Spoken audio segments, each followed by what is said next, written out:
Eu peguei um dos filósofos, porque, na verdade, assim, vocês viram que eu apresentei 2 ou 3, na verdade são vários, hoje eu vou falar de vários, mas a partir, para ser nosso guia, a partir da visão que um desses filósofos tinha dos outros, né? O John Searle. O interessante é que, quando a gente fala sobre filósofos, normalmente são filósofos mortos, né? Esses, quase todos estão vivos, todos na casa dos 85 a 92 anos, mas são todos, quase todos vivos, né? A exceção de Crick, que faleceu, se não me engano, em 2004, Francis Crick. Mas os demais estão vivos e ainda atuantes. Isso é bastante interessante nesse sentido. Então, John Searle, dentro do livro que eu apresentei para vocês, aquele que é o Mistério da Consciência, né? Esse livro, na verdade, ele resume aquela minha aula foi mais ou menos uma espécie de um resumo do livro de John Searle. Naturalmente que no livro ele coloca o ponto de vista dele, com pequenos resumos dos demais, e ele entra em choque com alguns desses filósofos. Ele, de certa forma, ele até ironiza a obra de alguns deles, um que é muito importante, que eu vou falar para vocês daqui a pouco, que, na verdade, são cientistas que se tornaram filósofos ou filósofos que têm uma relação muito grande com a ciência, né? Então, por que eu peguei esse texto para ser um pouco do resumo de que a gente vai precisar, já que nós não vamos ficar estudando a obra de cada um desses filósofos, interessantíssimos, né? Alguns deles, eu recomendo, pelo menos, a leitura de alguns desses livros que eu vou passar para vocês, mas não é o foco principal também, né? Você se lembra que eu falei do nosso percurso de 2 aulas, um pouco fora do caminho inicialmente, quer dizer, fora não, mas sai um pouco daquela discussão de Freud com as neurociências para falar um pouco sobre o aspecto biológico das neurociências, propriamente dito, e um aspecto filosófico de alguns filósofos que trabalham sobre o problema, para então depois nós recuperarmos esse diálogo, né? Muito bem. E dentro desse diálogo, o que é importante, o que foi importante para a gente nessa discussão? A gente entender que é muito atual a discussão sobre de que forma surge aquilo que a gente denomina de uma consciência, né? No sentido elementar de estar consciente, de estar desperto, de estar em interação com o mundo, e no sentido de uma consciência de um nível mais elevado, em que é estar consciente de si, né? E por isso mesmo interagir com o mundo a partir desse ponto de vista em primeira pessoa. E que é um problema, sempre a gente entrar nessa seara, porque ela já é uma discussão de longa data, né? A gente pode pensar, por exemplo, que boa parte da ciência moderna e da discussão moderna relacionada com isso vem do século XVII, com René Descartes, quando ele desenvolve aquele modelo de um teatro mental, né? Em que os acontecimentos mentais ocorrem e que ele inaugura, quer dizer, ele inaugura não, já existia mesmo antes dele, mas ele dá consistência àquilo que nós hoje chamamos de dualismo na mente, né? Então, existiria um aspecto, no caso, para o século XVII de Descartes, já que o século XVII era muito baseado na mecânica, né? Então, o corpo humano seria parte da res extensa, né? Que faz parte, então, de um funcionamento mecânico, cria a imagem de um autômato, né? Que seria, então, controlado por uma alma, por um espírito, que, segundo ele, estaria na pineal, se incorporaria na glândula pineal, que nos controlaria como uma espécie de marionetes. Então, haveria um dualismo nesse funcionamento, porque o corpo seria preparado para esse mecanicismo cartesiano, relativo a Descartes, né? E haveria algo que nós não teríamos condição de apreender e de ter esse entendimento, que seria uma alma, um espírito que iria nos controlar. Alguns, como John Searle, ele vai nos dizer que ele desconfia que alguns desses filósofos eles não acreditavam muito nessa história, né? Porque talvez o próprio Descartes, mas assim que o fato de você ter colocado a alma num outro plano deixava você protegido das grandes discussões teológicas que, naquela época, poderiam te levar, por exemplo, para a fogueira, né? Embora na época de Descartes já não era muito bem assim, mas ainda você poderia ter problemas muito sérios se você desenvolvesse um modelo que explicasse a própria existência, a existência do aspecto anímico e de uma alma no sentido mais material e não transcendente. Então, que, segundo Searle, esses autores da época que trabalhavam com esse aspecto dicotômico, né, entre mente e corpo,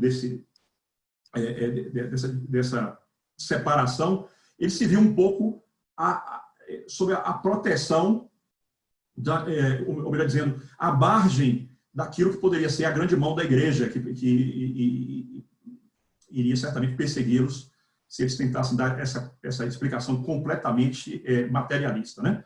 Mas, bom, isso aí a gente se colocar na cabeça de Descartes, e como ele era um homem do século XVII, é possível que ele, de fato, imaginasse que que não estaria ao nosso alcance o entendimento daquilo que seria a alma, né?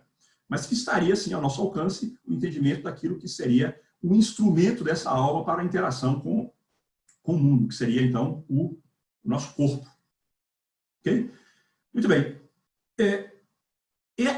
Esse tipo de abordagem, ela não foi somente uma abordagem relacionada aos mistérios, digamos assim, das transcendências místicas, né? Você tem também essa dicotomia, essa separação, esse grande problema de mente e corpo, mesmo em abordagens que não têm esse compromisso, né? O entendimento de algo sobrenatural. Alguns dos autores que nós trabalhamos nessa última aula, que eu vou falar um pouco para vocês daqui a pouco também, vou desenrolar um pouco o que foi dito na aula, eles trabalhavam com essa dicotomia, né? Que existiria uma forma de expressão de um mundo físico e uma outra coisa que a gente não sabe muito bem o que é, mas que que não estaria no universo sobrenatural, mas que estaria numa relação de paralelismo com o corpo, mas que nós não conseguiríamos colocá-los dentro daquela dimensão do monismo, que seria o contrário, né? Ou seja, uma explicação completamente relacionada ao corpo para a produção daquilo que a gente chama de espírito, a mente e etc. Okay? Então, esse problema da mente e do corpo é um problema que já existia entre os gregos, que foi atualizado de maneira bastante intensa no século XVII. Né? Eu dizia para vocês que o século XVII ele foi fundamental para o desenvolvimento da ciência moderna, porque ele faz um casamento entre duas tradições do Ocidente, que começaram também na Grécia, como quase tudo, né? Que é a tradição racionalista, de você utilizar a razão, e por isso mesmo uma certa lógica, a lógica que foi desenvolvida ao longo dos séculos, para a apreensão das possibilidades de uma realidade, né? Seria o racionalismo. Descartes é um modelo desse tipo de pesquisador, e aqueles que são voltados para o experimento, para a observação de fenômenos e da repetição desses fenômenos, né, dentro do modelo que a gente denomina de indutivismo, cujo o grande nome que sintetiza isso no século XVII é Francis Bacon, na Inglaterra. Então, quando a gente casa o racionalismo, ou seja, a razão a partir de uma certa lógica, né, pode ser uma lógica aristotélica, clássica ou outras, com a observação dos fatos, do empirismo e da repetição desses dados empíricos, né, a gente cria aquilo que a gente denomina hoje de ciência moderna, sobretudo depois também que nomes como Galileu e Newton matematizaram, né, esse tipo de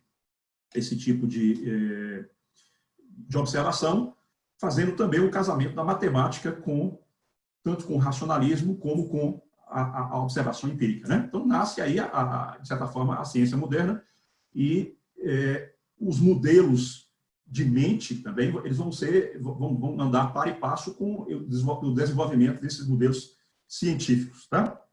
Muito bem. Então, o que John Searle nos mostrou, o que eu sintetizei para vocês na aula anterior, é que essa divisão de mente e corpo, ela ainda é um problema atual e que não existe uma resposta, ou seja, é muito difícil, quando nós vamos lendo os diversos autores, e que vamos observando, inclusive, as contradições, os conflitos, as dificuldades que cada um tem, as respostas que eles apresentam, é muito difícil a gente dizer que um tem razão e que o outro está errado, né? Eles caem um pouco dentro daquele fenômeno do próprio racionalismo, em que cada um desenvolve o seu modelo, né? Os seus modelos têm coerência interna, por isso mesmo eles são modelos racionalistas, mas os seus modelos padecem das informações, né, indutivas, dos fatos, para que nós possamos fazer um confronto do racionalismo com o empirismo, para dizermos quem tem razão, porque cada um deles, ao construir o seu modelo, eles têm uma certa razão dentro daquela consistência interna do modelo, né? Esse é um grande problema, não só na área da mente, mas assim, é um problema nas relações da filosofia com a ciência, né? Alguns dizem que a filosofia tenta dar conta daquilo que a ciência não consegue dar. Ou seja, a ciência ela tenta, vamos dizer assim, comer o real, colocando simbólico, se nós falarmos com Lacan, né? Mas existe sempre algo que sobra, e por isso mesmo a ciência não dá conta. Para esse algo que sobra, a filosofia tenta dar, então, discursos que vão tentando envelopar e dando um certo sentido.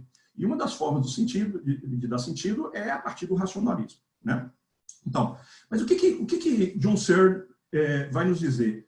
Searle, eu disse para vocês, ele é partidário de um tipo de modelo. Sim, e por que a gente trabalha com inteligência artificial? É porque a gente vai falar sobre robôs, sobre a construção de máquinas pensantes? Não é exatamente isso. É porque eles se interessam por esses modelos não com o objetivo de criação de entidades, vamos dizer assim, que nos fascinam na ficção científica, etc.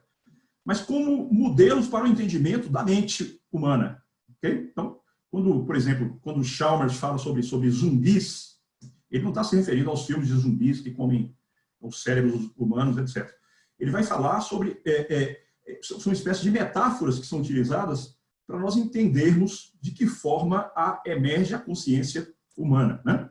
E se nós formos falar sobre psicanálise, nós temos uma consequência a mais, ou seja, como falar sobre a emergência do inconsciente. Okay? Porque em todos esses filósofos, se vocês observarem bem, o inconsciente não está presente, né? Eles estão falando sobre a emergência da consciência.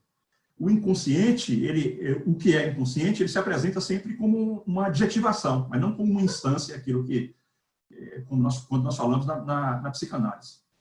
Mas nós podemos tirar as consequências desses modelos, né, a partir desses modelos que são criados de mente, as consequências para a psicanálise, no sentido também de que onde se instala o inconsciente a partir desses modelos de emergência da consciência, né? Isso é interessante porque é um campo pouco explorado, que alguém um dia vai certamente se interessar para trabalhar, porque quando, de fato, as neurociências se preocuparem com as implicações da forma como a psicanálise vem inquirindo, digamos assim, as suas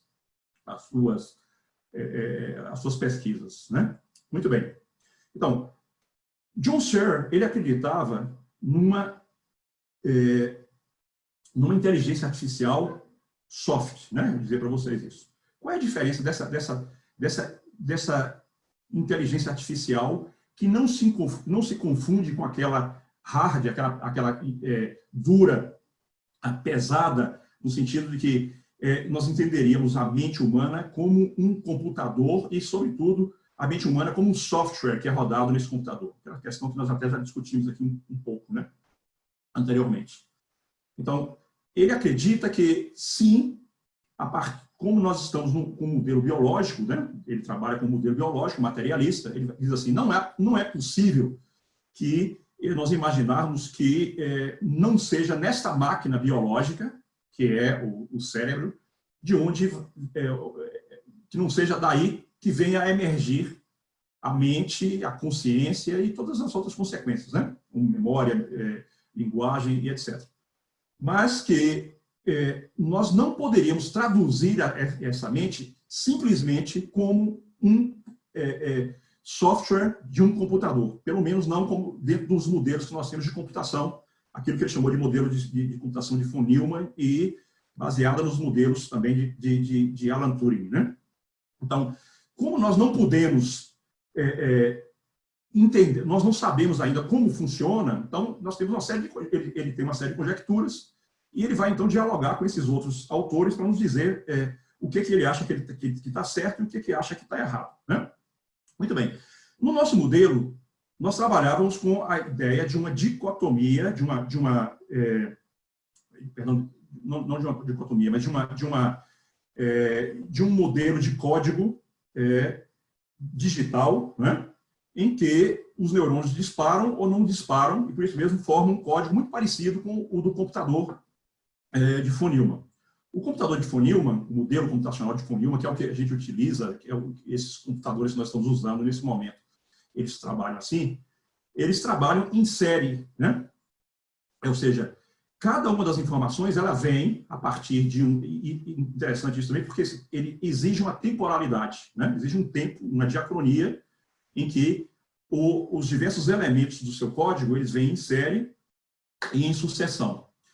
Então, dentro desse modelo, todo o processamento, ele é um processamento sintáxico, né? Ou seja, de regras que vão criar a possibilidade de relação de um elemento com o outro, e por isso mesmo de um zero com o outro, que vai ter, então, uma espécie de pontuação, de organização daqueles dados, que vão formar, devido a uma extrema velocidade, a impressão, a ilusão, né, de uma sincronicidade, de que as coisas ocorrem ao mesmo tempo, que dão consistência, né? Então, por exemplo, eu estou falando com vocês aqui agora, e vocês estão me vendo e me ouvindo falar no presente momento, mas, na verdade, se nós dilatássemos o tempo para entender de que forma o computador trabalha, né, nós teríamos 0 ou 1s, primeiro da minha informação sendo traduzida para o computador, depois da transmissão, que também a transmissão é uma transmissão digital, e depois da decodificação desse processo, né? Como isso é feito em velocidades alucinantes, a gente tem a impressão que essas coisas acontecem simultaneamente e que essas coisas têm consistência, né? Mas se a gente fosse pegar o tempo e entender e dilatar esse tempo, a gente ia ver aparecer um 0, um 0. Eu não sei se vocês estão entendendo isso, como é que é feita a computação digital, né? Muito bem. Quando nós utilizamos esse modelo, nós não podemos trabalhar com a ideia de que alguma coisa desse modelo, cada um desses pontos, dessa informação, tenha alguma intencionalidade ou algum sentido. Então, nós entramos naquela grande questão, a máquina nos fala, uma máquina, um supercomputador, né, que nos fale e que nos engane, que ele aparentemente haja exatamente como um ser humano.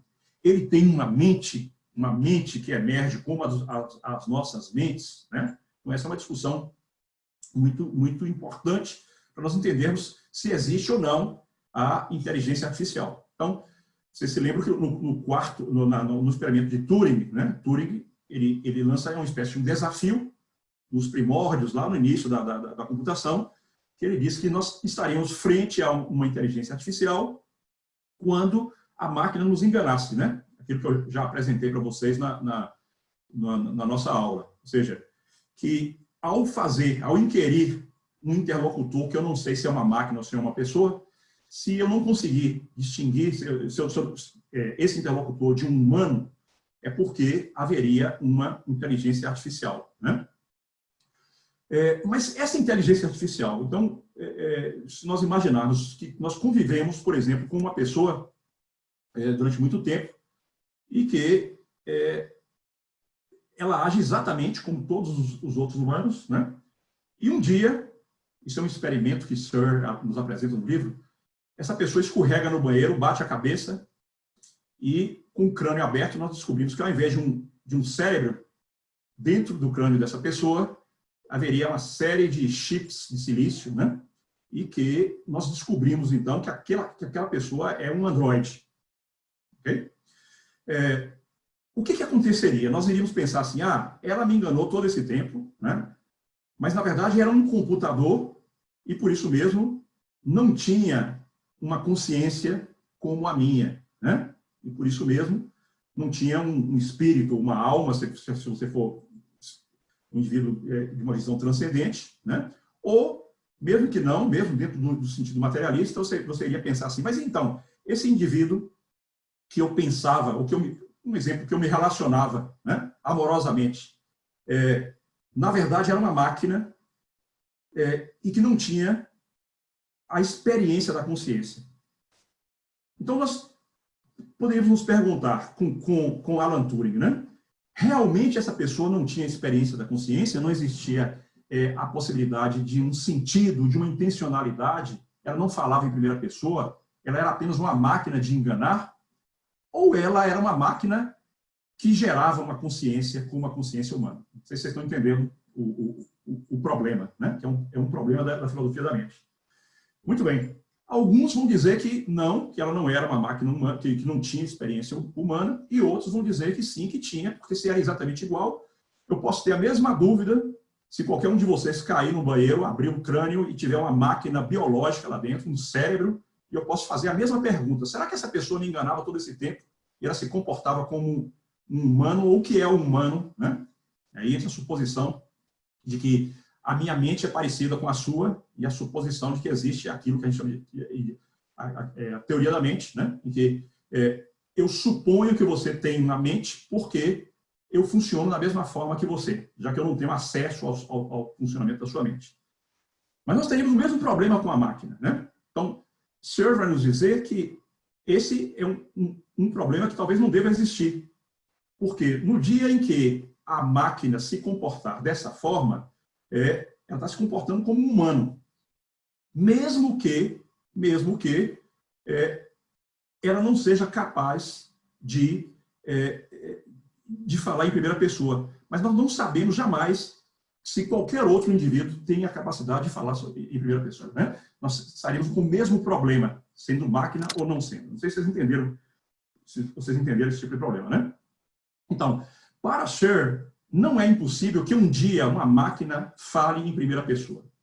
Mas para ele, com o tipo de computação que nós temos agora, que é essa computação de von Neumann, nós poderíamos, na verdade, simular uma mente de uma forma muito próxima a uma mente, mas que ainda assim aquilo não seria uma mente humana, porque o fato de nós sermos capazes de simular certas coisas não significa que a simulação possa ser confundida com a coisa. Então ele usa alguns modelos, né? Ele usa o modelo da precisão do tempo, você consegue simular o movimento das massas de ar, os fenômenos de anticiclone, e você consegue simular o surgimento de uma tempestade tropical ou de um furacão. Mas aquilo não vai destruir as nossas casas, as nossas cidades, o nosso campo, etc. É apenas uma simulação. Então, simulação não seria a mesma coisa que o fenômeno, né? Muito bem. Mas, dentro dessa simulação que ele supõe que possa ser feita, alguns outros acham que não, que, de fato, nós poderíamos, se nós criarmos a simulação, nós estaríamos criando uma inteligência artificial capaz de experimentos mentais, de experimentar a mente, né? Dentre eles, um que eu não citei para vocês, de propósito, porque é alguém com quem ele dialoga no livro, mas que dialoga de uma maneira mais intensa e que eu preferi trazer para discussão na nossa aula, o trabalho de Daniel Dennett, né? Dennett, Dennett está vivo também, como muitos outros ele é um matemático, na verdade, ele é um matemático inglês, que começou a se interessar pelas neurociências mais recentemente. Ele também está na faixa de, acho, se não me engano, perto dos 80 anos agora. E o que Dennett vai nos dizer é que não existem fenômenos mentais. Repara só que é uma coisa meio estranha, né? E ele vai discutir longamente, eles inclusive vão trocar cartas no livro sobre isso. Dennett vai dizer que, na verdade, o cérebro humano é como uma máquina que produz comportamentos e que o fenômeno mental, né, da consciência, na verdade, não existe. Uma afirmação um tanto estranha, se você imaginar que, John Searle explica isso no seu livro, que se você bate, por exemplo, no seu dedo e você sente uma dor, né, a dor é um qualia, né, é uma qualidade, porque não se trata apenas de intensidade. E a dor, ela exige um sentimento em primeira pessoa. Concordo? Por exemplo, se nós imaginarmos que a dor é simplesmente um estímulo muito intenso em receptores que vão para o cérebro, que passam pelo tálamo, que chegam ou que não chegam ao córtex cerebral, né? E que, quando chegam em grande intensidade, aquilo é traduzido como uma forma de sofrimento, né? Então, se há sofrimento, alguém sofre, algo sofre. Por isso mesmo, a dor, ela é sentida em primeira pessoa, ok? Seria estranho a gente imaginar uma dor em que ninguém sente, em que não exista essa unidade, vamos chamar assim, esse eu primário, primitivo, já que os animais também sentem dor, né? Imaginar que isso não é experimentado em primeira pessoa e que isso não se torna um qualia, aquilo de um fenômeno de qualidade, né? Eu dizer que a dor foi maior ou foi menor, que é suportável, que é insuportável, que me faz sofrer, que não é suficiente para isso, é um pouco estranho, porque seria imaginar apenas circuitos funcionantes para nos proteger, para proteger algo que sequer nós podemos dizer nos proteger, que não haveria um eu, né? Mas que seria para proteger um corpo funcionante da destruição. Okay? Então, seria apenas um fenômeno sem realidade consciente. Muito bem. Quase todo mundo concorda que existe esse fenômeno consciente, e que a consciência, como um teatro mental, um palco onde essas coisas acontecem, ela existe, né? Muito bem. Mas por que Dennett vai nos dizer que não existe, que isso, na verdade, é uma ilusão? Ele não nega, naturalmente, que nós tenhamos a impressão de que a consciência existe, que os fenômenos mentais existem, né? Mas ele é um monista radical no sentido do materialismo, porque ele vai nos dizer o seguinte, que quando você pensa num fenômeno como a consciência, você cria aquilo que Descartes chamava de palco, né? De palco da consciência, o palco mental em que as coisas acontecem, e que os eventos iriam ocorrer nesse palco que é a consciência, né? Ele vai dizer que não existe nada disso. Que a realidade é que todo o desenvolvimento do nosso cérebro foi feito a partir da evolução, né? Ele, inclusive, ele é muito ligado a Richard Dawkins, que eles escreveram um livro juntos relacionados a isso, então, de uma espécie de uma biologia radical, no sentido de que tudo evolui a partir do modelo darwinista, né? E que, por isso mesmo, como não existe um projeto para a construção, por exemplo, desse palco mental, então não existe palco mental nenhum. A consciência, ela é o fenômeno dos neurônios formando código, disparando, ou seja lá que código for, que ele não se interessa exatamente sobre que forma esse código é montado, né? Mas que a consciência seria os acontecimentos desses disparos, seria uma biologia em funcionamento. Ok? Isso pode parecer bastante estranho, não sei se vocês estão entendendo o desenvolvimento do raciocínio, mas assim, para a maior parte de nós e para a maior parte dos filósofos, existe uma consciência, e eles vão buscar, então, a forma com que essa consciência é montada, ela é criada ao longo do tempo. Ok?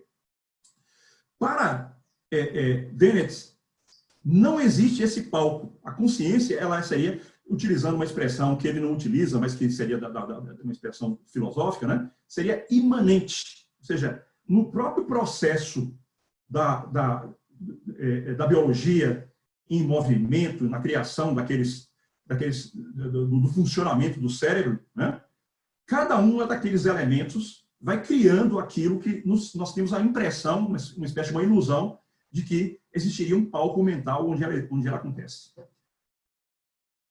Isso é interessante, eu vou contar uma coisa para vocês, vai surpreendê-los, porque quando nós, aí eu falo para você, meu Paulo, no sentido de Lacan. Quando Lacan nos diz que o inconsciente é um événement, ou seja, um acontecimento, né? O que ele nos diz? O que Lacan diz com isso? Quando ele diz que ele é um acontecimento, ele é um événement, que em francês, que seria um acontecimento, né? Que o inconsciente seria événemental, ou seja, seria um acontecimental. Ele está se contrapondo a algo que, em Freud, dentro do modelo clássico freudiano, era mais ou menos o mesmo problema disso que eu estou falando em Dennett, da consciência. Vou chegar lá para vocês entenderem. Quando Lacan diz que o inconsciente é um acontecimento, ele está se contrapondo, de certa maneira, àquela ideia que nós tínhamos a partir do inconsciente freudiano, de que existiria uma espécie de um rio caudaloso, que é a consciência, passando, né? E, em paralelo com ele, um outro rio caudaloso, que é o inconsciente, e que existiria uma barreira do recalque, né, das repressões, entre esses dois rios caudalosos. Né? A metáfora do rio caudaloso é minha, viu, gente? Não é exatamente nem o que Lacan, nem o que Freud trabalha, mas, assim, no sentido que são como dois mundos paralelos, né, com suas narrativas próprias, e são dois mundos paralelos. Então, que o inconsciente, quando nós falamos do inconsciente, ele está lá como algo que vai conduzindo a minha vida, uma espécie de um outro consciente, né? Um outro com suas razões, com seus desejos, que estaria em paralelo com a minha consciência, né? E que, por isso mesmo, de vez em quando, eu tenho que fazer uma interpretação para tornar aqueles elementos inconscientes, os conteúdos latentes, né? Em conteúdos manifestos. Ok? Lacan vai subverter um pouco isso. Ele vai nos mostrar que não existe esse inconsciente que está lá acontecendo ao mesmo tempo, esse outro mundo, né? O inconsciente, ele se instala no momento em que ele se instala, né? O inconsciente é um acontecimento. Ora, se nós entendermos isso, se transplantarmos esse mesmo raciocínio para a consciência em Daniel Dennett, eu estou fazendo um artifício, ninguém tentou isso, ninguém está tentando isso, apenas para explicar para vocês que aquilo que parece muito estranho, né, e contraintuitivo, tem alguma razão de ser, e que esses argumentos, eles não são simplesmente argumentos extravagantes, né, para dizer assim, não existe o fenômeno da consciência, para Daniel Dennett, né? Ele não é tão ingênuo assim como a gente poderia imaginar. Então, o que em Dennett ele vai nos dizer de que forma essa consciência não existe e por que nós temos a impressão de que ela existe, né? Ou seja, não há o campo prévio, não há esse rio caudaloso da consciência, do palco mental cartesiano, em que nós vamos emergir conscientes, né? Esse rio caudaloso e esse teatro mental, ele é, na verdade, criado a cada momento do processamento da informação. Não sei se vocês estão entendendo. Okay? O que nos dá a dimensão de que nós estamos num teatro mental é que esse processamento se dá e também se dá em paralelo com ele, como outra forma de processamento, né? A memória. Então, que a memória nos dá essa dimensão do antes, do depois, e que nos parece uma dimensão que ela é temporal, mas que nos parece algo que estabelece um campo que já não é temporal, mas que seria um campo espacial, né?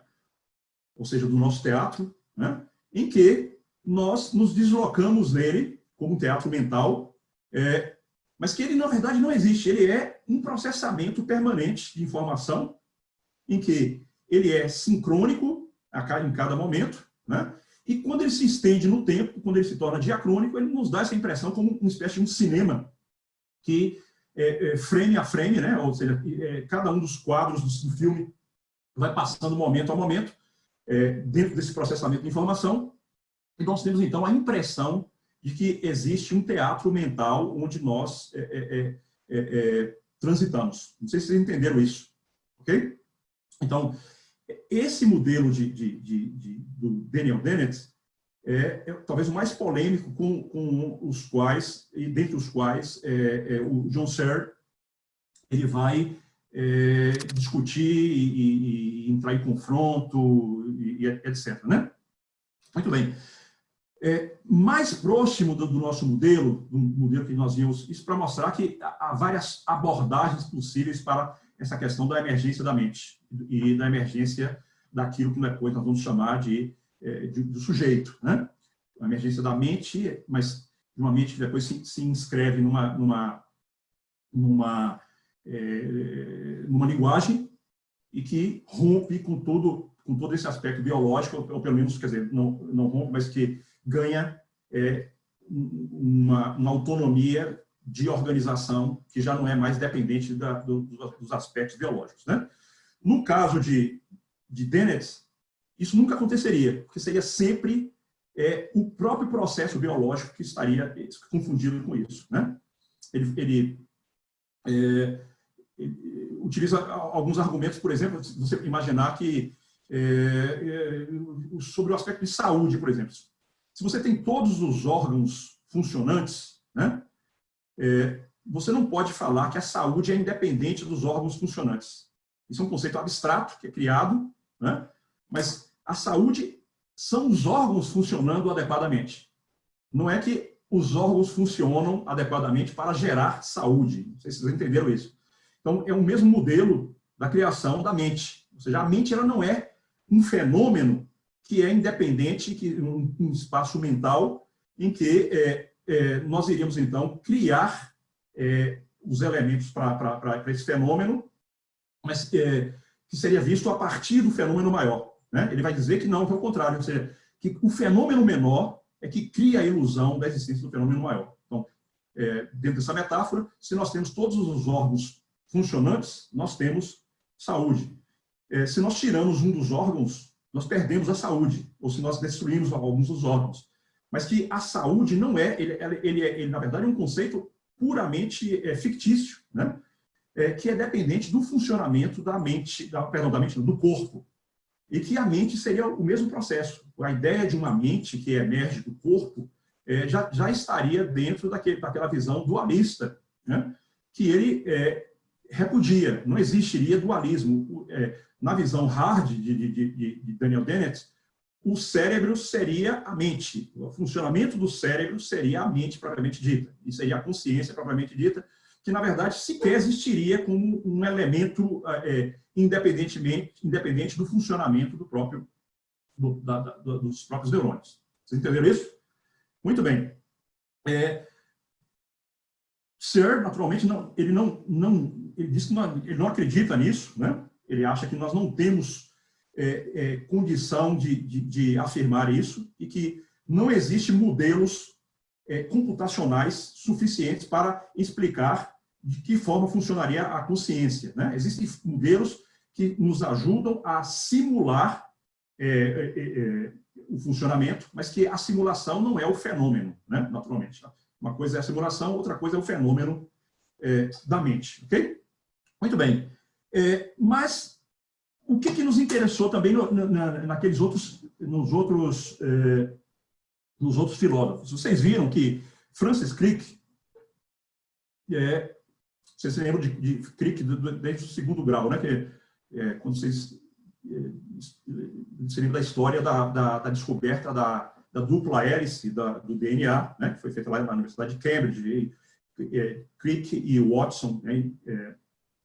Francis Crick e James Watson, descobriram aquilo que é interessante para nós, o paralelismo, nós estamos buscando códigos, eles descobriram um código de uma simplicidade estarrecedora, né? E que codifica todo o funcionamento, toda a existência da biologia, do mundo biológico, né?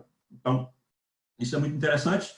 Mas Francis Crick, ele se interessou por várias coisas ao longo da vida. E, perto de morrer, ele começa a se interessar, perto de morrer não, alguns anos antes, mas ele desenvolveu bastante isso, ele começa a se interessar pelos fenômenos de emergência da mente a partir de elementos da neurociência, né? Ele era um cientista, no sentido mais clássico do termo, e por isso mesmo ele se interessava por esses modelos científicos, embora ele não fizesse experiência, por exemplo, ele não era um neurocientista de laboratório, como Eric Kandel, que nós falamos, ele se transformou em alguém de criador de modelos, de que forma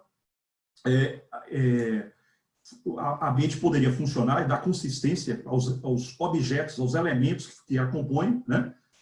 Muito trabalhando a partir da observação factual, empírica de outros cientistas, né? Mas Crick, ele desenvolve, tenta dar algumas respostas para algumas daquelas questões que a gente vem trabalhando. Por exemplo, como é que eu tenho objetos que são o foco da minha consciência, né? Por exemplo, quando nós olhamos o mundo, o que nós vemos no mundo? Nós vemos no mundo uma série de elementos em interação, né? De partículas em interação. A gente não vê as partículas porque os nossos olhos não são feitos para isso. A gente vê aglomerados de partículas que fazem coisas macroscópicas, que é o que a gente pode ver. Mas a gente separa esse mundo, né, em objetos. E a gente separa esse mundo em objetos de que forma? A partir do interesse, né, do foco que a gente dá a certos elementos que vão compor a nossa mente, esse teatro mental, digamos assim, né? Então, como é que eu dou consistência a isso? Já que tudo é uma multiplicidade de informações, né? Por que eu separo, aí no sentido gestáltico, né, da Gestalt, como é que eu separo o elemento principal do fundo, né? Do fundo caótico de informações? Então, Crick, ele desenvolve a ideia de que nós teríamos, dentro daqueles mapas mentais que foram criados, os modelos mapas mentais que foram criados ao longo do século XX, mas que já estavam lá em Freud do projeto, né? Aquelas vias de facilitação, né? Aqueles neurônios que eu chamei assim, entre aspas, de iluminados em cada tipo de percepção, que se reiluminariam tanto numa nova percepção quanto nas representações, né? Crick vai se interessar por esses mapas que são criados e pela sucessão deles no tempo e pela organização que isso teria no cérebro para dar consistência a cada elemento. Por exemplo, se eu vejo um elemento em movimento, aquilo que eu peguei no mesmo exemplo que eu dei na aula, se eu vejo uma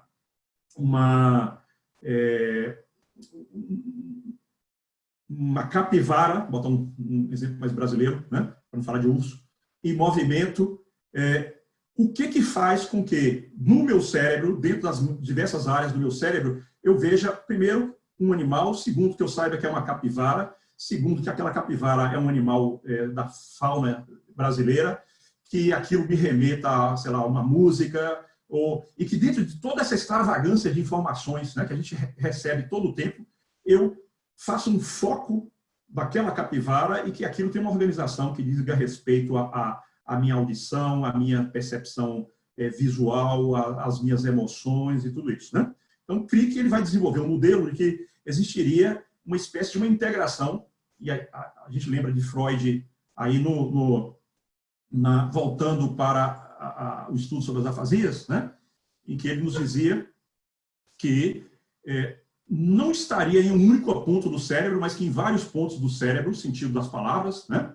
Seria uma associação de várias regiões. Então, Crick vai nos falar um pouco sobre isso, numa relação que não diz respeito apenas às palavras, mas de todos os fenômenos que são apreendidos e que estariam, então, em sincronia, que esses neurônios que formam os códigos estariam em sincronia que ele supõe que seria uma sincronia de 40 Hz todas as vezes que esses neurônios, em uníssono, né, em áreas diferentes do cérebro, que eles formassem um objeto, eles estariam em sincronia de 40 Hz. Vocês se lembram que essa questão dos Hertz são interessantes nas neurociências, porque para a formação de memória, vocês se lembram dos 5 Hz, né, de Eric Kandel. Aqui agora é a integração de várias áreas cerebrais de disparos neuronais que estariam sendo feitas no espectro de 40 Hz, e que isso daria as consistências. Certo? Então, o nosso teatro mental seria uma progressão de sincronias neuronais fazendo código ao longo do tempo, e que as consistências de cada elemento seriam nessa faixa dos 40 Hz. Isso é interessante também para as neurociências, quando aplicadas aos modelos biológicos de doença mental, na psiquiatria, por exemplo, em que alguns tentaram transplantar esse modelo de Crick para o entendimento, por exemplo, das psicoses, né? Quando nós temos uma desorganização muito grande das diversas funções psíquicas, por exemplo, um psicótico que ouve uma voz, né, que na verdade ele mesmo está produzindo, mas que ele imagina que vem de fora, ele tem como uma percepção alucinatória, né, que isso seria uma dificuldade, dentro desse modelo criado por Crick, dessa sincronização das informações, e por isso mesmo não haveria consistência no modelo, né?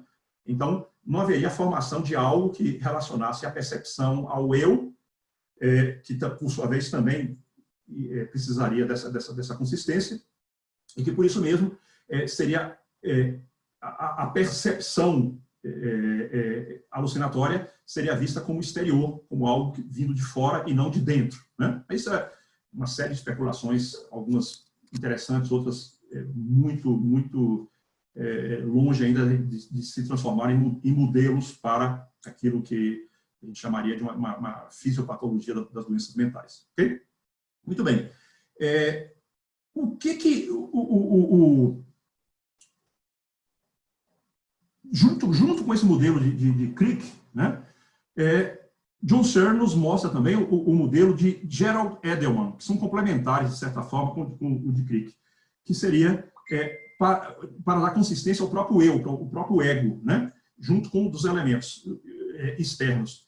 Edelman ele trabalha com a ideia de reentrada, ou seja, que esses neurônios, em diversas regiões, que estariam fazendo processamentos diversos, eles, para dar consistência a um objeto, eles fariam circuitos de reentrada em que eles ficariam reverberando. Por exemplo, se eu ouço uma música de Beethoven, né, e eu me remeto à imagem de Beethoven, ou eu me remeto à Alemanha de Beethoven, né, ou à música do século XIX, o que faria com que tudo isso se organizasse como uma coisa só, como um objeto complexo que é Beethoven, compositor, a música de Beethoven que eu estou ouvindo, a Alemanha e a música do século XIX, a passagem do clássico para o romântico. Esse conjunto ganharia consistência a partir de processamentos diversos, em áreas diversas, com reentradas diversas dessas informações, que é mais ou menos parecido com o que o próprio Crick propõe, né? Mas a partir... Crick propõe a partir dessa sincronização dos 40 Hz. Então, são modelos que ele nos apresenta, né? Mas o mais interessante, talvez, desses modelos, e que vai ser aquele que vai negar que seria um processamento digital no cérebro, né? Então, todos esses modelos, o modelo de Edelman, o modelo de Crick, eles estão relacionados com aquilo que a gente imagina como o cérebro, como um processador de informações dentro daquele modelo informático dual, né, do 0 ou 1,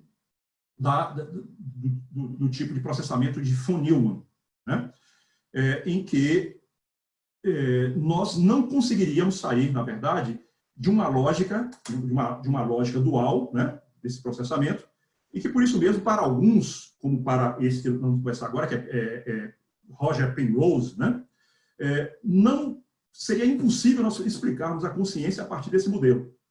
Por quê? Porque a consciência, ela exige uma um metaprocessamento, digamos assim, dentro desse modelo. Porque se eu crio sintaxe o tempo todo, né, como é que eu poderia criar sentido, aquilo que eu poderia criar semântica, né? Já que nós não conseguiríamos nunca criar o sentido de uma palavra em inglês, por exemplo. Quando ele fala em inglês, quando o John Searle fala em inglês, cada um dos significantes que ele utiliza em inglês, ele sabe o significado. Mesmo que haja múltiplos significados, mas no momento em que ele utiliza, ele sabe o significado, né? Então, ele tem semântica.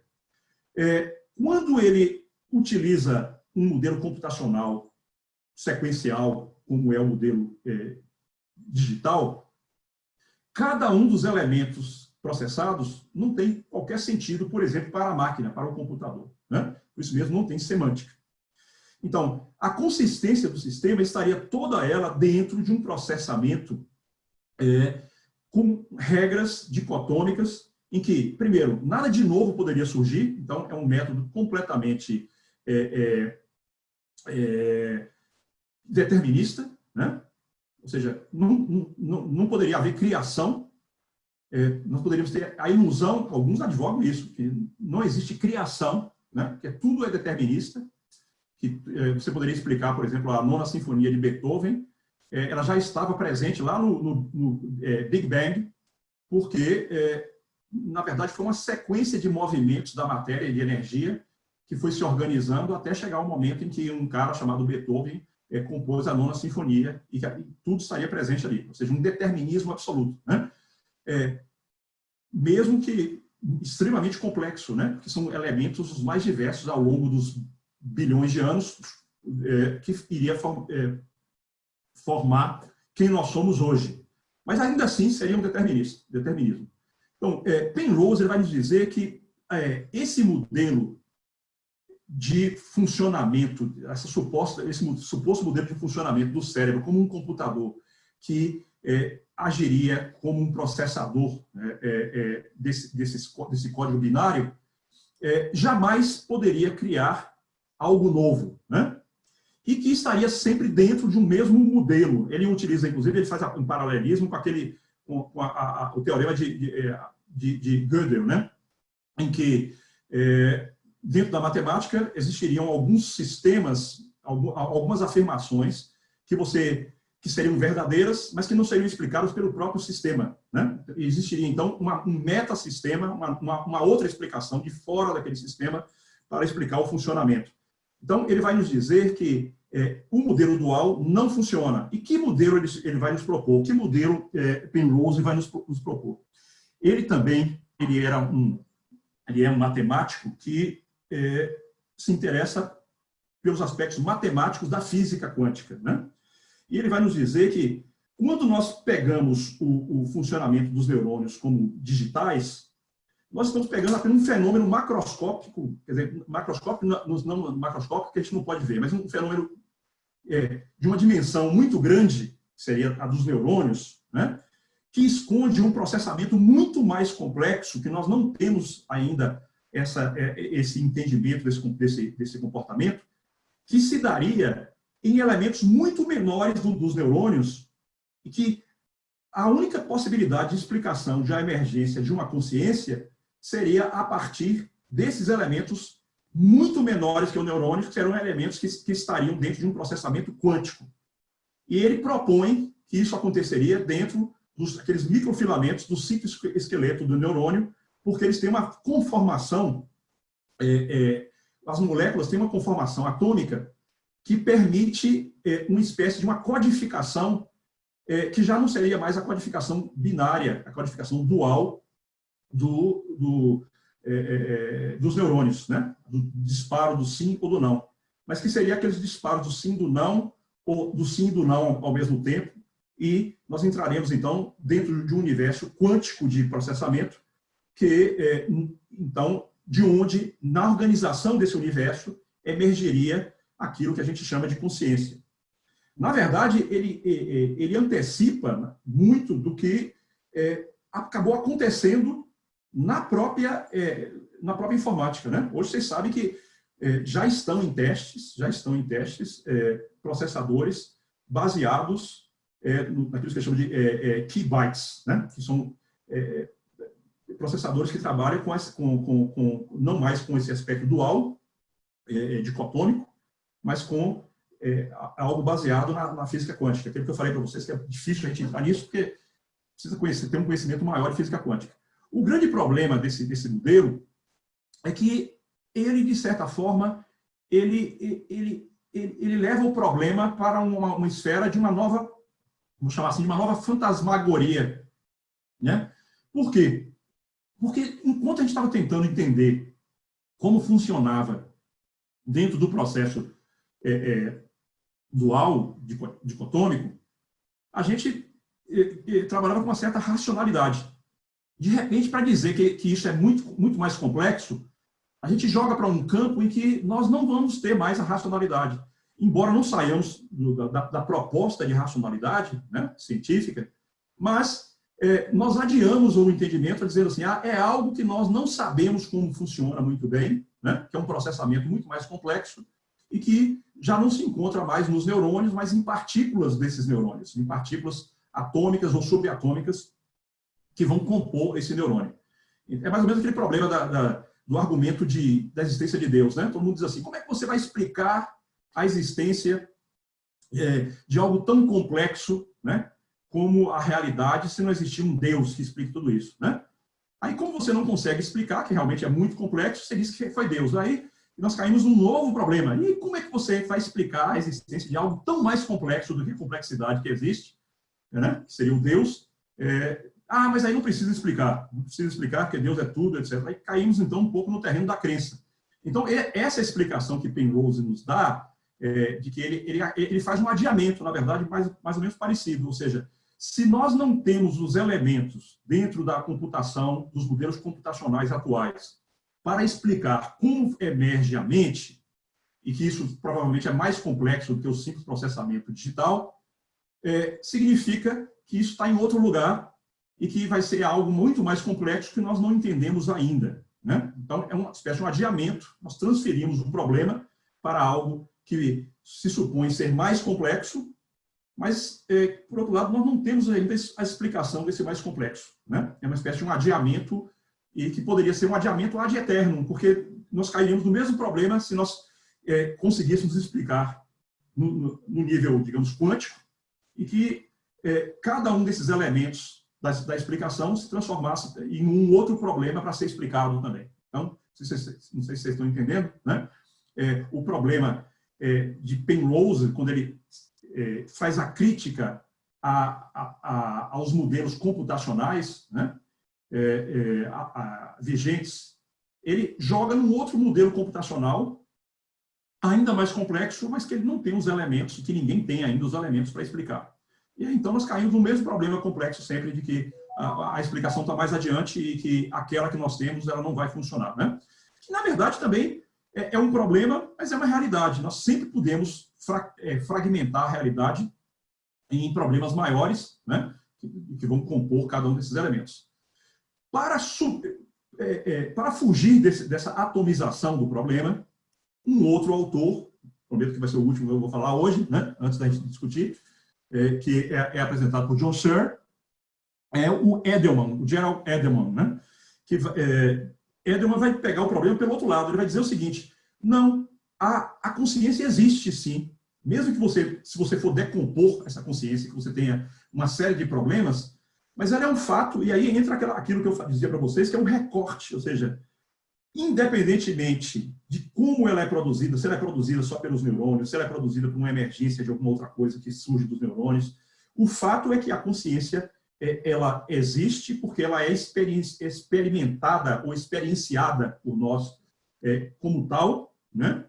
E o Edelman ele vai nos falar, perdão, estou falando do Edelman, não, do Chalmers, né, Edelman, o Chalmers, ok? David Chalmers, que vai nos dizer isso, que existe a consciência e que ela tem que ser vista a partir desse recorte. O que vem atrás, o que é a decomposição da consciência, não nos importa muito bem, a gente vai procurar depois, né? Mas o recorte é que existe a consciência e que ela é superveniente. O que é superveniente? ela é a emergência, ele não usa a expressão emergente, mas é a mesma expressão que nós usamos ao longo do nosso curso, ela é a forma como se apresenta toda a sua decomposição, né? Na verdade, por indução, ela surge e ela é um fenômeno que não se pode negar, e existiria, então, segundo Chalmers, esse teatro cartesiano, que é da consciência, e que, por isso mesmo, nós poderíamos abordá-la de cima para baixo, né? Ou seja, tendo como fato que existe a consciência, nós iríamos, então, procurar os seus determinantes. O contrário do que os outros autores que nós estávamos discutindo faziam, né? Iam pegar os elementos, né, para a construção de algo que poderia ser uma consciência e que alguns, como Penrose, negam a própria existência disso como consciência. Ok? Então, eu sei que é muita informação, mas, assim, é para mostrar a vocês que isso tudo é muito atual, de que o que é a consciência, se existe consciência, se é possível emergir da biologia para a explicação da biologia para a consciência ou não. Isso vai ter consequência muito grande, a gente está falando aqui de filosofia, mas para consequência para a ciência moderna, já que os modelos científicos modernos são, de certa forma, dependentes desses modelos filosóficos, né? Por exemplo, acabou de sair recentemente, saíram em sequência 2 livros do Miguel Nicoleles, né? Nicoleles, que é o brasileiro, que foi para os Estados Unidos, que é da Universidade de Duke, que hoje faz parte do Consórcio Nordeste, que organiza o Consórcio Nordeste da questão do Covid, etc. Ele desenvolve um modelo experimental, né, a partir das pesquisas dele, em que ele propõe que a consciência ela emerge como uma espécie de um novo processamento virtual. Ou seja, nós teríamos um processamento real dos neurônios, os neurônios estão ali disparando e fazendo aquele processamento real, que cria um código, né?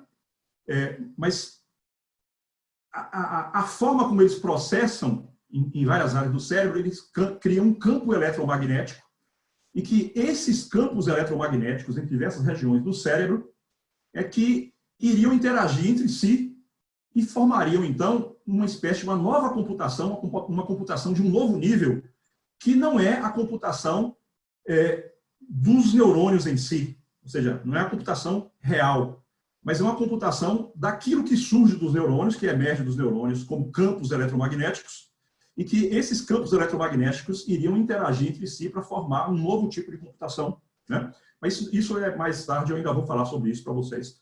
Mas para mostrar que os trabalhos na área da filosofia têm implicações para aquilo que é feito hoje na área das neurociências. Ok? Farei um bocado de coisas que são bem pouco intuitivas e bem pouco comuns dentro do nosso universo da psicanálise, da psicologia, etc. Mas, como eu tinha dito para vocês, eu não poderia passar sem isso para o que eu vou desenvolver depois, né? Então, tinha que falar sobre a biologia e tinha que falar sobre esses modelos para a gente voltar, a partir da próxima aula, a coisas que são mais próximas da gente, muito embora ainda tenhamos uma aula que já vai ser em diálogo de novo com Freud, em diálogo com a psicologia, mas que ainda trabalha com modelos neurobiológicos, né, que, sobretudo, com o trabalho de Antônio Damasio, cientista português, também radicado nos Estados Unidos, né, e ficou muito conhecido desde que escreveu o seu primeiro livro de sucesso, que foi O Erro de Descartes. Okay? Mas mesmo quando nós vamos conversar sobre Damasio, já vai ser algo mais voltado para aquilo que faz parte do nosso cotidiano, de discussões dentro da área eu não diria só da psicanálise, mas dentro da área de psicologia. Ok? Dúvidas? Claro que todo mundo entendeu direitinho, não foi?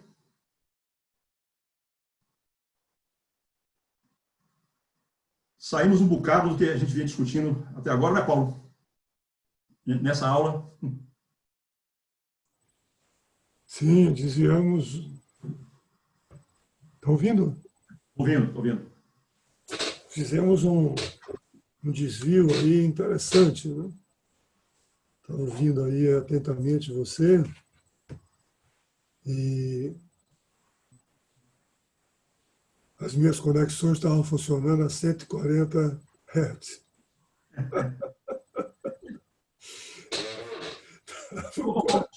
interromper um segundo. Quando a gente explica uma coisa também que a gente tem que tomar um certo cuidado, assim, ó, quando, tanto em 30 minutos iniciais, quanto nos 30 minutos atuais, assim, ou essa introdução, 30 minutos não, 1 hora já e pouco, o tempo passa voando, não me dei conta, né? Mas, assim, que é muito pouco tempo para falar de muitos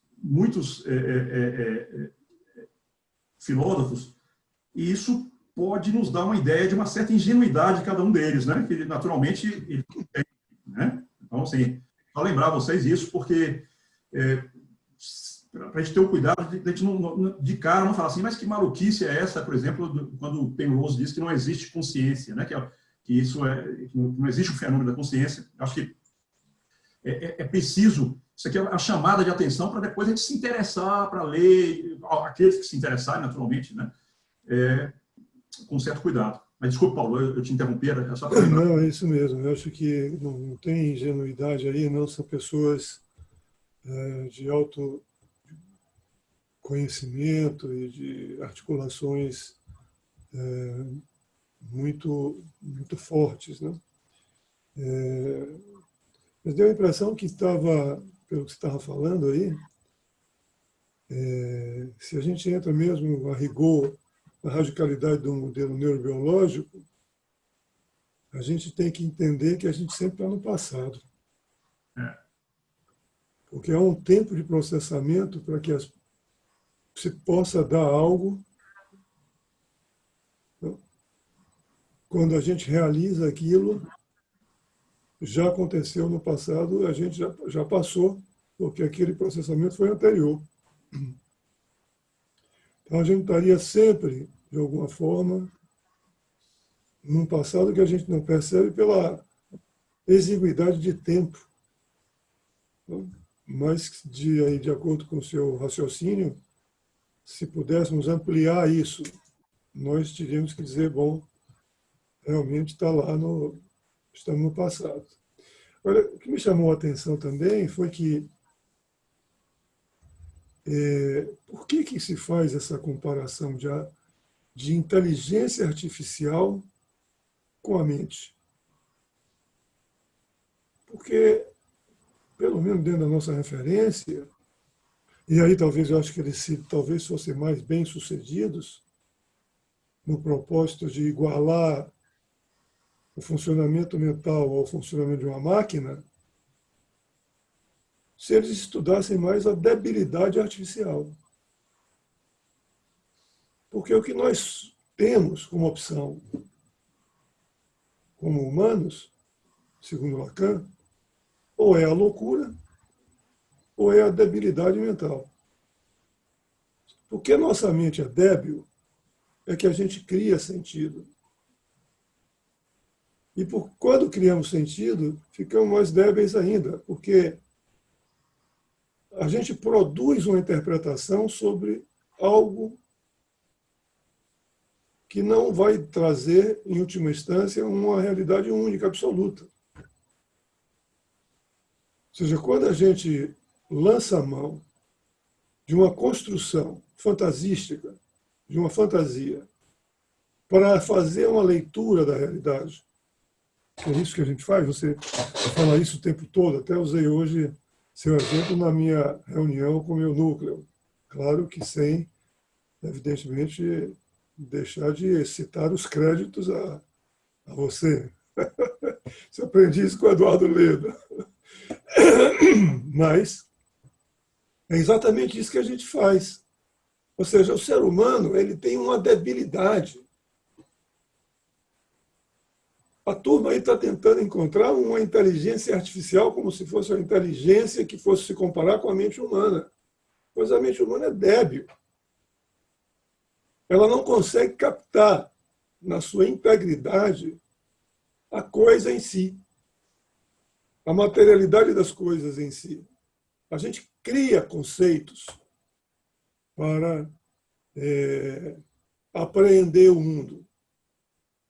O que pode fazer a gente dizer que a fantasia é a janela para a realidade. A gente vê a realidade através da fantasia. Por isso somos débeis.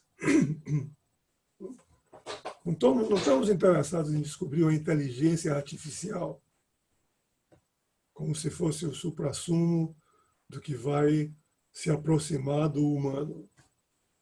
Nós somos débeis. Nossa debilidade é exatamente não poder apreender as coisas como elas são, como diria aí o mundo, a vida como ela é. Não? Como diria aí o Nelson Rodrigues. Né? A gente não tem essa condição. Então, quando a gente vem discutindo um pouco a partir dos encontros passados, quando a gente se depara com o desamparo essencial do ser humano, e que vem algo externo que nos ajuda a fazer frente a isso, a gente começa a dar significados, dar sentido a coisas que não têm o menor sentido. São absolutamente sem sentido. E a gente vai dando sentido a isso. Esse fato de dar sentido a essas coisas demonstra o quanto nós somos débeis. A outra opção é a loucura. É substituir a realidade por uma nova realidade. Como faz o louco. Eu sou Napoleão. Ninguém pode me dizer que eu não sou. Eu sou Jesus Cristo. Ninguém pode. Se alguém for argumentar logicamente com ele que ele não é Napoleão, que Napoleão já morreu, é francês e ele é baiano, não tem argumentação lógica que vai demover delírio. É uma substituição de uma realidade. Então, enquanto que o louco substitui a realidade por uma realidade construída, nós, neuróticos, criamos sentidos em coisas que não têm sentido. Somos débeis mentais. Então, talvez fosse melhor estudar a debilidade artificial. Acho que seriam mais bem-sucedidos para encontrar essa relação com a mente humana.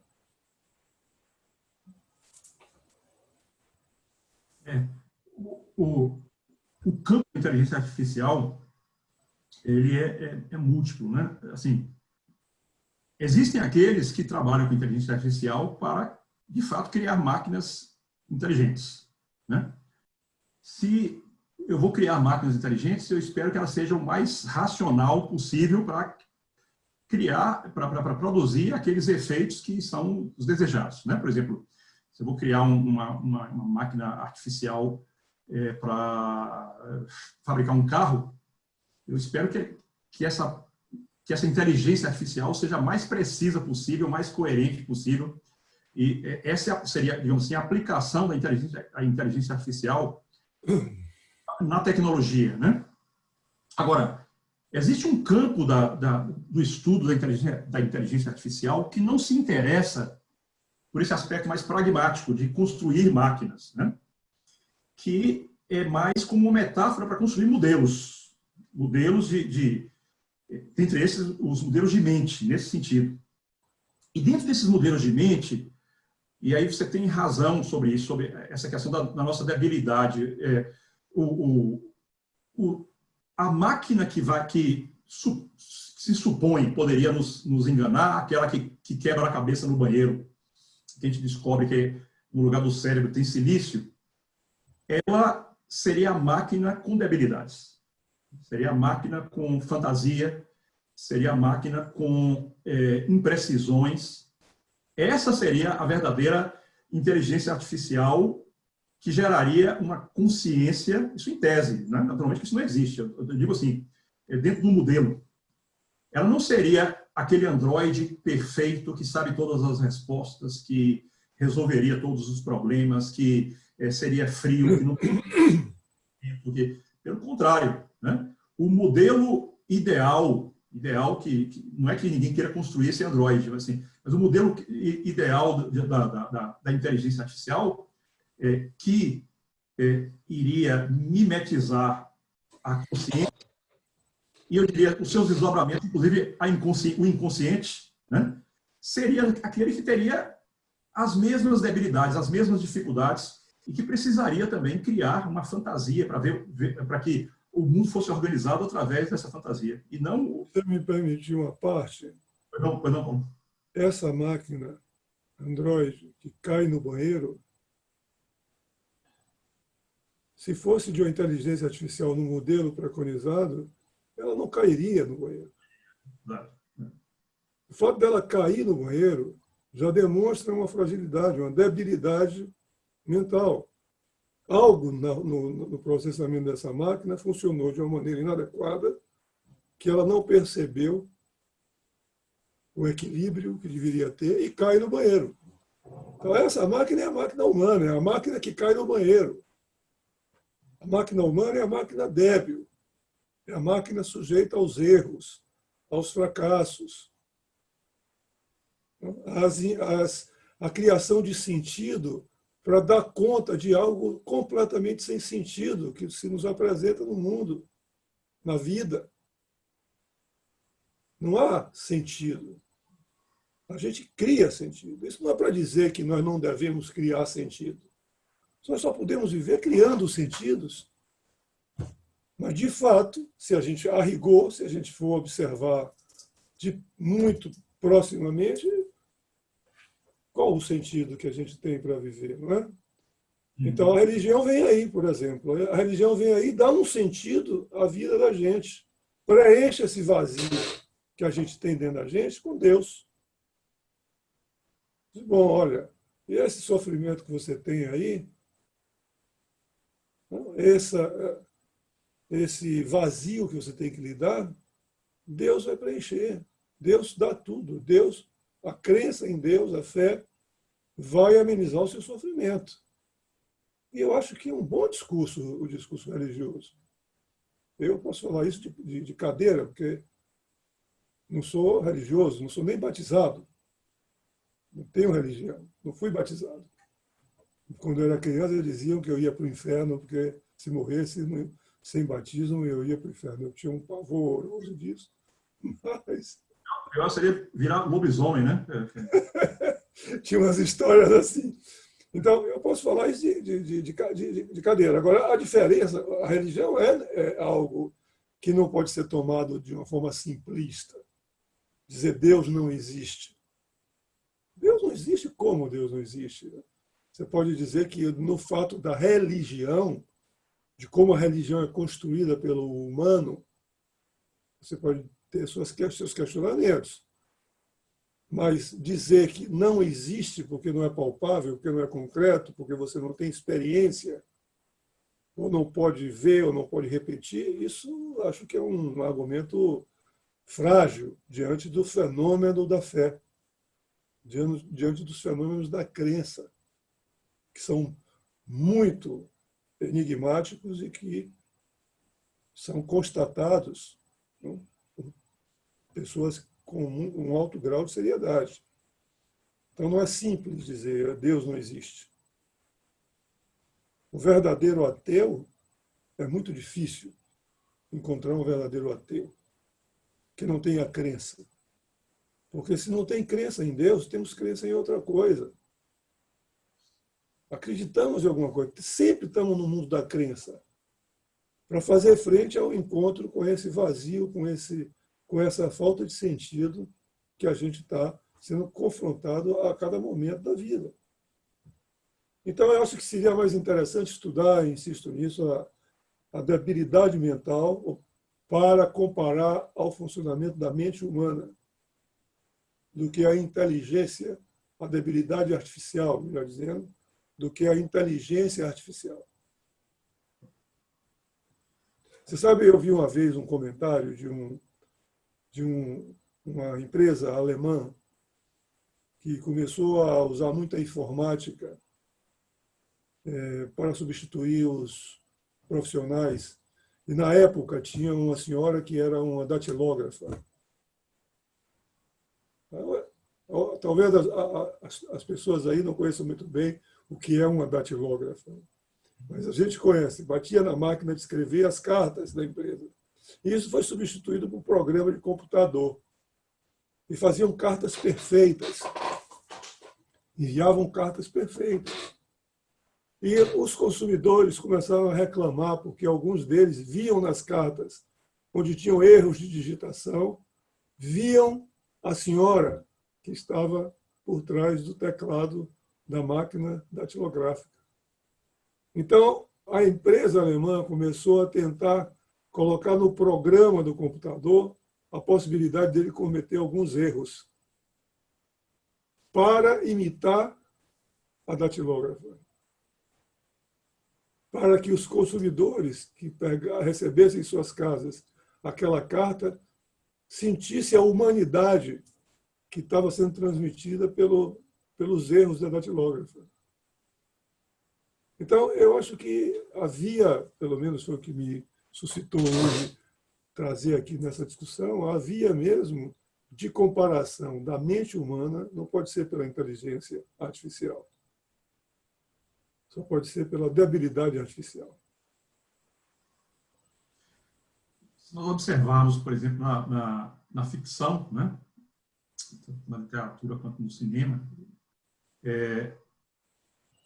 os filmes com os androides eles só são interessantes quando eles trazem essas debilidades, né? Por exemplo, você pensa em de androides, os androides, ou no filme do o nome dele, bom, que tem o nome de inteligência artificial, o filme desse cara que escreve, que faz cinema para criança, fez ET, como é o nome? Steven Spielberg.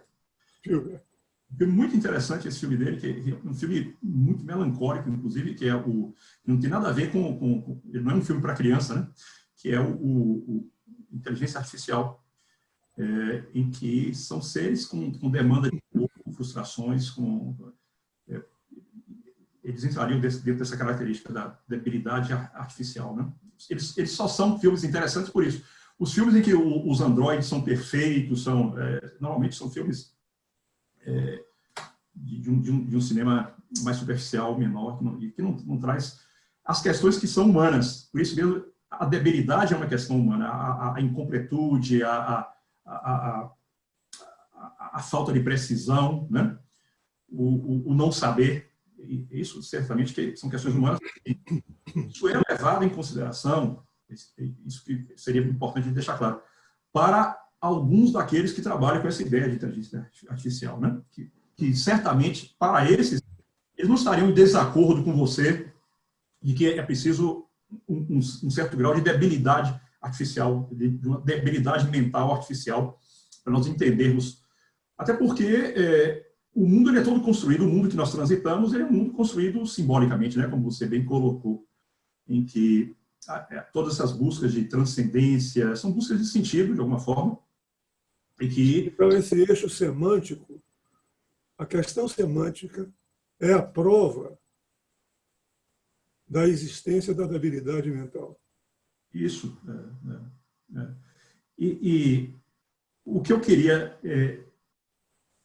ao apresentar também esses modelos, e vocês ainda não perceberam, mas eu deixei para o final, é lembrar a vocês uma coisa que eu tenho dito sempre. Todos esses modelos são muito pobres num elemento que é fundamental para nós todos aqui, tanto no nosso curso quanto para a psicanálise, que é a linguagem, né?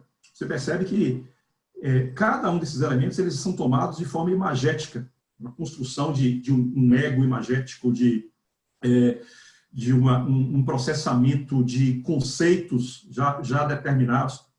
Mas, assim, eles não contemplam o elemento linguagem, a forma como a linguagem, na verdade, cria narrativas, e que essas narrativas se reverberam sobre o si mesmo, né? Criando, por exemplo, as fantasias, né? As fantasias, de certa forma, são espécies de narrativas de organização da realidade para nós transitarmos nessa realidade que, se nós, em última instância, não tem sentido algum, né? Para a questão dos existencialistas, né? Da contingência.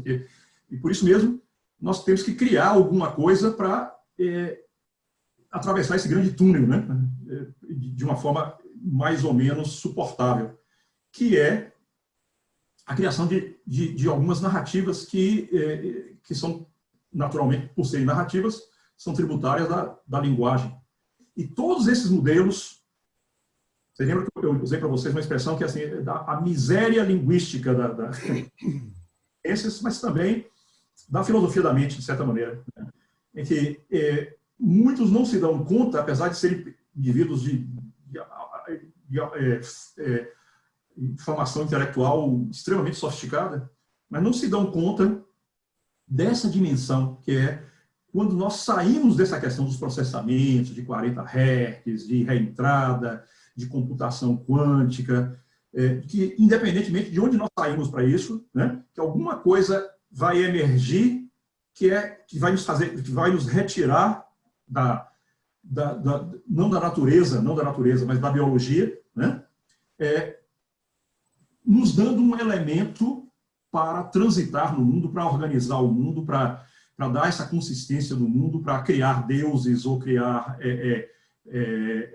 ideais políticos, ou criar cultura, ou criar arte, que é essa passagem nossa para a linguagem, e que ela é negligenciada por boa parte, ela não é negligenciada por todos, né? O Searle tem interesse, que não foi apresentado aqui, ele tem um grande interesse pela linguagem, mas, na verdade, quando os elementos são apresentados, dentro da filosofia da mente e dos modelos também neurobiológicos, a gente quase que não vê essa questão que é essa dimensão, que é a dimensão da emergência da linguagem. Quando a gente sai dos códigos, sejam eles códigos binários, ou códigos quânticos, ou códigos, mas assim, que algo emerge, e aí o nosso recorte é que nós entramos para um universo que é um universo de linguagem, que é um universo de sentido, dá sentido para essa travessia, né? Então, é isso mesmo, ou seja, e é na linguagem que nós nos equivocamos também, né? Ou seja, nós nos equivocamos na linguagem. Então, essa dimensão humana da debilidade, ela vai se apresentar também nessa dimensão. É quase que desnecessário a gente falar sobre essa dimensão humana da linguagem, porque quando a gente fala da dimensão da linguagem, é a dimensão humana, né? É a que nós transitamos, mesmo sabendo que é algo fora da linguagem, né? Ou seja, nós precisamos criar sentido para lidar com um mundo que, em princípio, não tem sentido, né? São forças em interação, e energia em interação, mas que passa a ter sentido na medida que nós damos sentido. Ou seja, quando nós damos sentido e criamos essa realidade existe. Aquilo que você falou.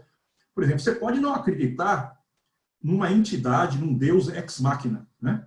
Um ser inteligente que criou a Terra e ou criou e deixou a sua própria sorte, ou criou e interfere todo o tempo, né? Você pode não acreditar nesse ser. Mas, na medida em que, na religião, se cria esse ser, não sei como ser simbólico, existe dentro do universo simbólico, né? Independentemente da existência concreta como um ser que controla o mundo, né? Mas seja Deus, seja princípios éticos, seja ideais, né? Eles têm tanta consistência,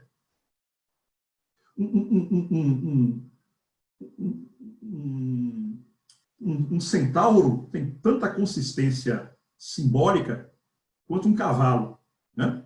Embora a consistência concreta do cavalo seja diferente, naturalmente, do centauro, né? Assim, os mitos, eles têm implicações. Os mitos que são criados, eles são formas de dar sentido ao mundo que nós ainda não temos sentido, que nós não conseguimos dar sentido, né? Então, os mitos são criados para uma certa organização. E dentro dos mitos, as religiões, os ideais, porque se a gente for sair desse universo, a gente cai no abismo abissal, né,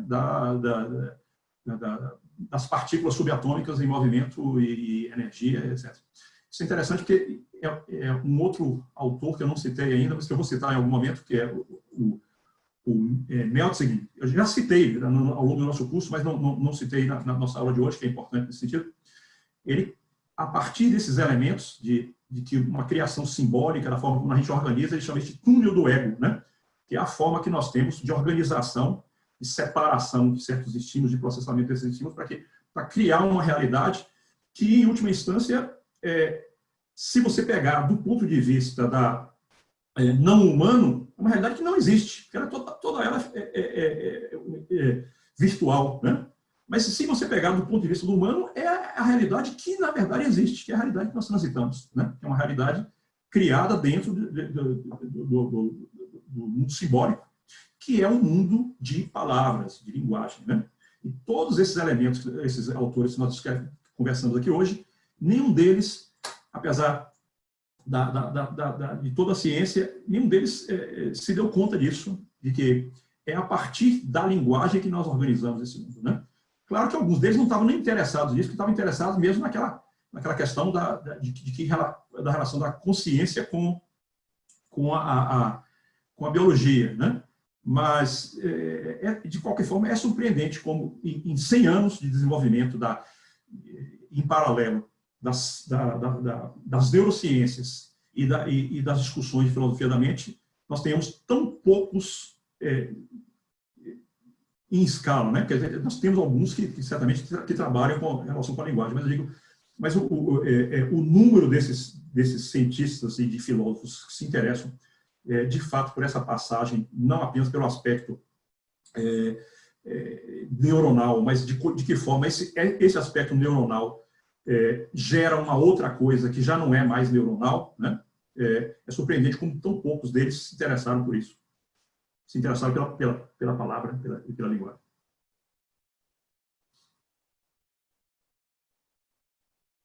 E aí, gente?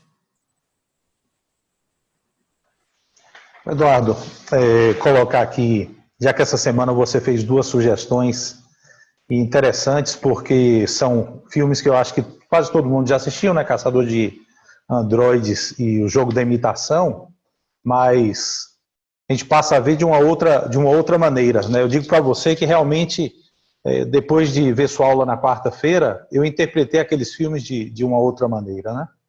E eu me lembrei, porque há pouco tempo tem um filme recém-lançado, também uma ficção, e ele é interessante, ele é archive, né? Arquivo em inglês, e o filme todo se passa num futuro onde a memória do ser humano seria preservada para que os entes tivessem ainda um contato com essa pessoa, né?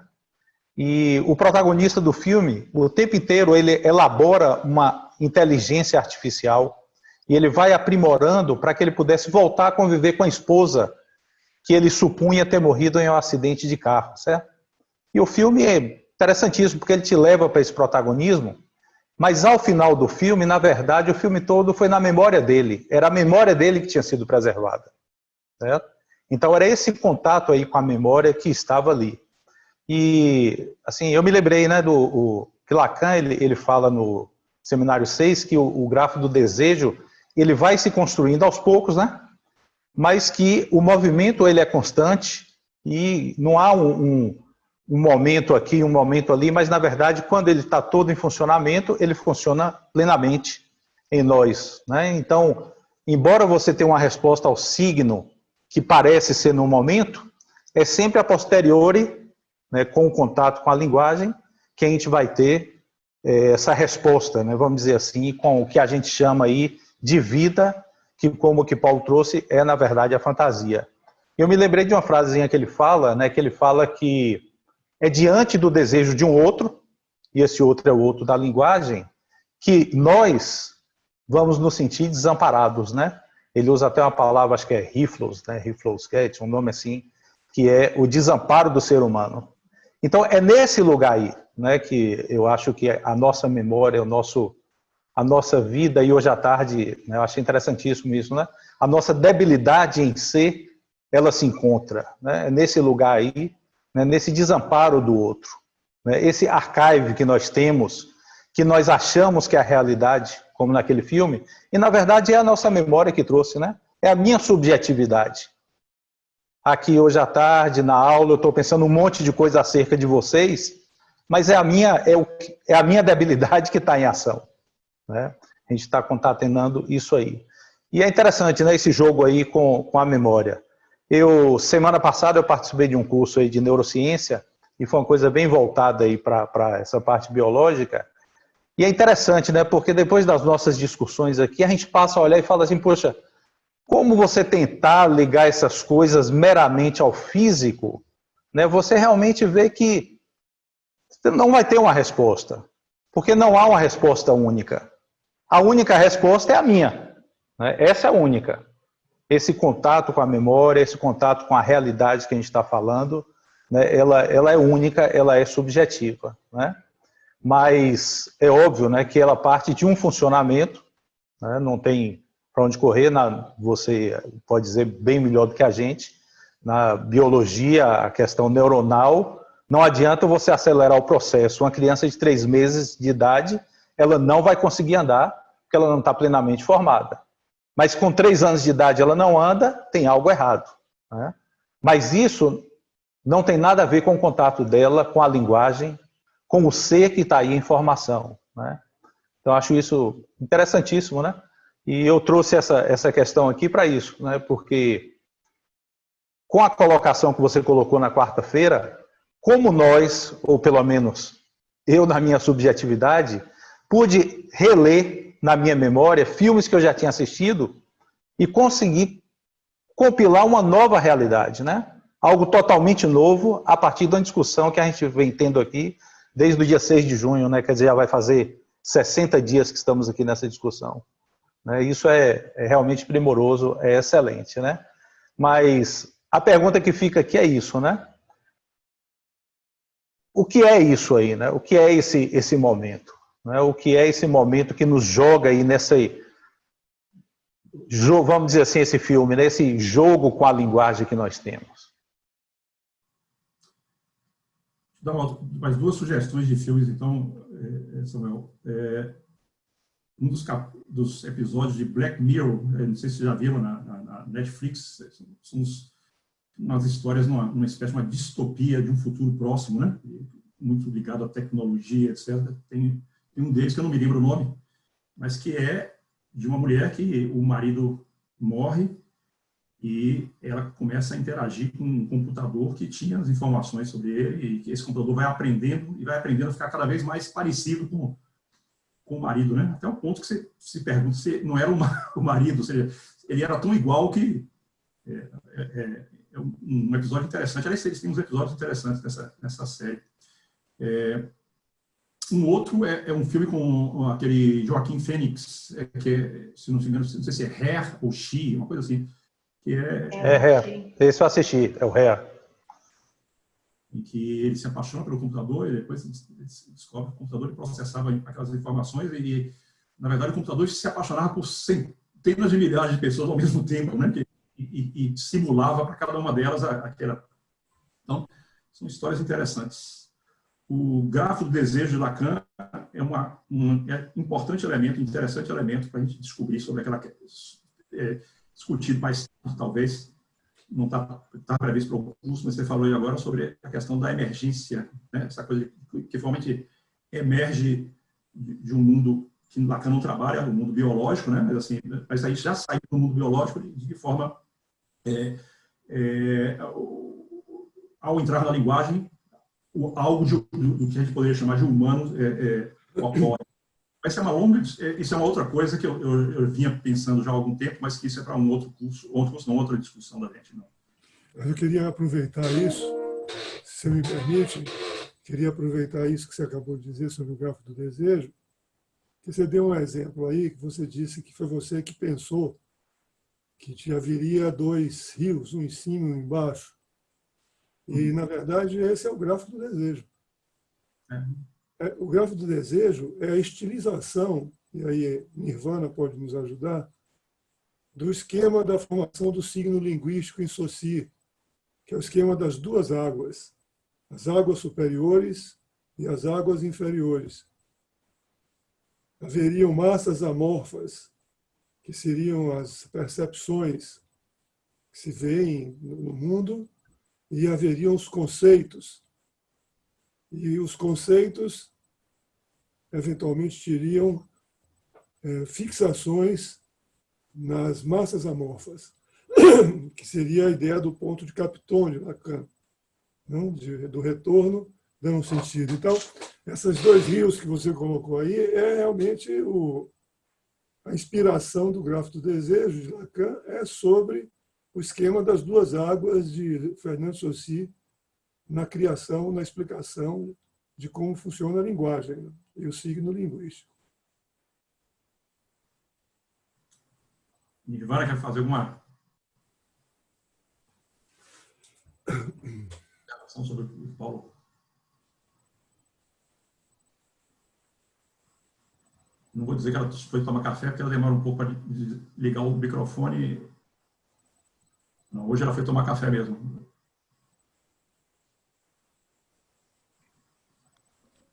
Olá, boa tarde. Isso, estava tentando mesmo ativar o microfone. Quando o Paulo rememora aí a questão de Saussure, é justamente no capítulo do valor linguístico, né, que teríamos, então, o plano de expressão e o plano de conteúdo. E dentro disso aí estaria a questão dos sons, né, sons no sentido de imagem acústica, tá? Porque não seria só algo externalizado, mas quando pensamos lá essa imagem que temos do som, tá? E ele vai dizer que haveria o aspecto, esses dois aspectos na realidade, né?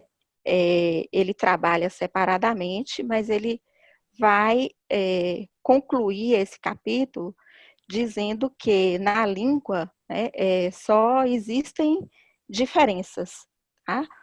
Que seria algo como uma coisa é uma coisa, outra coisa é outra coisa, tá? Então, na língua só existiria diferenças e essa marcação como se fossem ondas, certo? Elas estariam sendo marcadas pelos signos, né? Teríamos a formação dos signos, que seria justamente a união desse conceito com essa imagem acústica. Não sei se era isso bem que Paulo gostaria de eu estar aqui apresentando para vocês. Mas quando ele fala da natureza do signo linguístico, ele inicia dizendo que um signo une não uma coisa a um objeto. O signo seria então de natureza psíquica, mas uniria esse significante, o significado ao significante, que seriam essas duas partezinhas aí que estariam sendo representadas por ondas. Tá?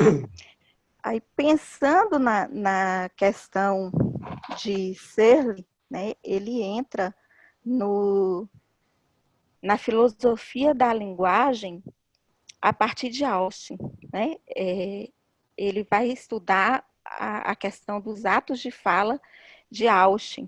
Quando a gente entra na questão do equívoco, né, dessa debilidade e desses equívocos, estaríamos, a partir do modelo de Austin e, consequentemente, de Searle, nas questões dos atos perlocutórios, né, que seriam aqueles atos que nos deixariam cair nesses enganos, né, nessas possibilidades de fracasso, de certa forma, porque apesar de termos conhecimento das regras, né, do linguístico, nós cairíamos nesse fracasso, apesar de sabermos como que se dão, ou como acontece, de certa forma, né, intuitivamente, a junção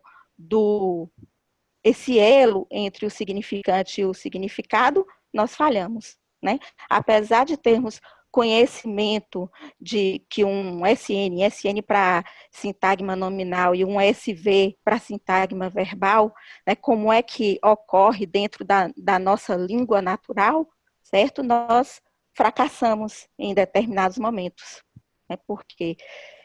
Porque algo nos falha e porque essa falha, provavelmente, não sei, que aí já entra dentro da psicanálise, né, estaria para aquilo que é da ordem do inconsciente. Enfim, não sei se era, mas pelo que veio aqui no momento, seria isso.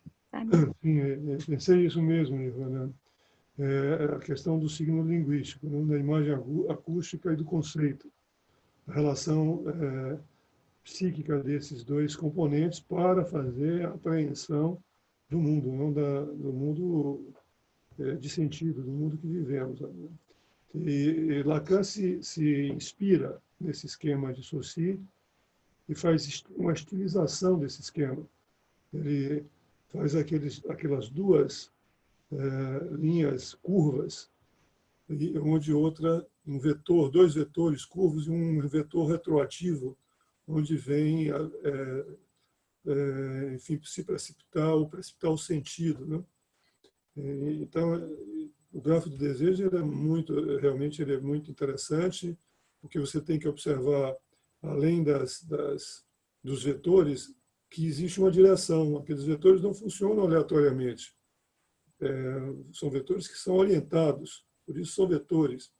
E aquilo que está ali no gráfico do desejo é uma visão da clínica de Lacan naquele momento que ele está desenvolvendo. Então, a partir daquele gráfico do desejo, Lacan achava que aquilo era um mapa para que o analista pudesse se orientar na clínica. E realmente, naquela época, podemos observar com certa clareza de que aquele mapa funcionava. Muito bem, gente. Bacana demais. Obrigado, Nirvana. Obrigado, Paulo. Pessoal, Samuel que participou hoje. Nós estamos chegando de novo agora às 2 horas, né? Então, fazer as nossas despedidas aí, se alguém quiser tomar a palavra para alguma coisa a mais. Lembrando a vocês, então, aquilo que eu dizia no início, né? Que nós vamos dar 2 semanas de intervalo, de férias para vocês. E nós voltaremos no dia 19, né? Dia 19, quer dizer, 19 é a aula. 19 é uma quarta-feira. E a gente retoma, e nós já passamos da metade do curso, né? Estamos um pouquinho mais da metade. E para animar vocês aí no período de férias, para leitura de férias, eu vou separar aqui o que vai ser da próxima aula, que eu ainda não tenho exatamente assim, a estrutura de como é que vai ser. Então, ao longo da semana, eu mando para vocês. E vou mandar também um texto, que esse é um texto meu, sobre a relação da psicanálise com ciência. Para quem já... Isso não precisa ser lido agora para as próximas aulas, porque não vai ser tema das nossas aulas, mas para quem quiser depois, para continuar, quando nós terminarmos esse curso, com o curso seguinte, que não é exatamente um curso, né? Os encontros seguintes, que serão sobre essa relação de ciência e psicanálise, ok? Então, gente, muito obrigado. Oi. Só queria pegar uma referência com você, que eu estava anotando. No Fenômeno da Consciência, Daniel Dennett, não é isso? Isso. Obrigada. Eu vou passar isso para vocês. Eu vou organizar melhor essa questão dos livros, os nomes dos livros, de cada autor. Aí eu vou passar ao longo da semana, entendeu? Agora, o texto que eu vou mandar já é para... Esse texto não precisa ser lido para as nossas discussões aqui, viu? Seria um texto para quem quiser depois fazer essas discussões sobre psicanálise e ciência. E é um texto introdutório a isso, e depois a gente vai ver como é que vai ser feito isso. Bom, gente, muito obrigado. Paulo, alguma coisa, umas palavras aí? Um abraço, muito obrigado a você, muito obrigado aí a todos, as intervenções. E saio daqui com 120 Hz de funcionamento cerebral. Eu recomendo um vinho agora à noite para baixar para 40. atualizar os neurônios. Bom, gente, grande abraço então a todos vocês e até dia 19, ok? Abração. Bom fim de semana a todos. Tchau, tchau. Tchau. Tchau, bom final de semana. Tchau, tchau. Bom final de semana e até dia 19. Um abraço. Isso. Até logo, um abraço.